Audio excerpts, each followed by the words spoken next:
সংসদীয় সংস্কার নিশ্চিত করতে হলে পিআর পদ্ধতি অন্যতম। এই সংসদীয় সংস্কার হইলে পরে আর কিছু লাগবে না। কেউ কেউ বলেন বিদেশ থেকে এসে দেশ ঠিক করবেন, তা আমার ভাই 100 বাংলাদেশি লোক তো পালায়ে গেছে, কাজী বিদেশ থেকে এসে দেশ ঠিক করুক, কিংবা যে আমার দেশের জন্য মঙ্গলজনক। যেমন আপনি 24শে জুলাই 36শে জুলাই যেটা 5ই আগস্ট, ওই দিন যারা এই ফ্যাসিস্ট সরকারের সরানোর জন্য বুকের তাজা গুলি নিছে, সে যদি রাজাকারের নাতি হয় সে সেদিন আমার মতে মুক্তিযোদ্ধা।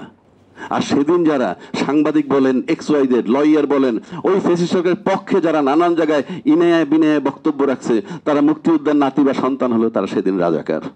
So this is the thing. তো আমরা আজকে যেটা আশা করি যে এই একমাত্র পিআর পদ্ধতি নির্বাচনই হতে পারে একটা সরকার, এবং সেই সরকার হলে বাংলাদেশের সমস্ত ঘুষ কমবে, দুর্নীতি কমবে। কেন কমবে? চাঁদাবাজি কমবে। একদল চাঁদাবাজি করলে আরেক দল যখন বাধা দিবে তখন সেটা পার্লামেন্টে চলে আসবে।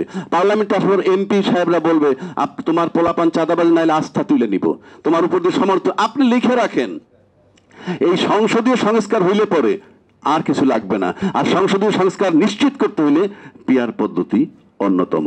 কাজে এই ফ্যাসিজম বজায় রেখেও যদি আপনি দেশ ঠিক করতে চান, পিআর পদ্ধতি অন্যতম মাধ্যম। কেউ কেউ বলে সংবিধানে নাই। নো, এটা রাজনৈতিক ডিমান্ড, জনগণের ডিমান্ড। আপনি কেন সংবিধানের দোহাই দেন? সংবিধানের দোহাই দিয়ে আপনি স্বৈরাচার হবেন? Get lost. আপনি দেশের জনগণকে ভাববেন, আর প্রত্যেকটা রাজনীতিবিদ আয়না শুনে দাঁড়ায় দেখবেন জনগণকে ভাবেন না নিজের একার কথা ভাবেন।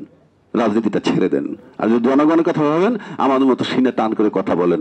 বাংলাদেশে সবসময় ফ্রিডম অফ স্পিচ ছিল, বলো না?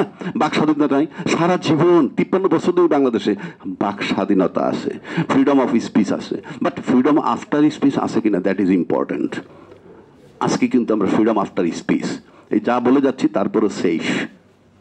কাজে freedom after speech is much more important than freedom of speech. ধন্যবাদ সকলকে।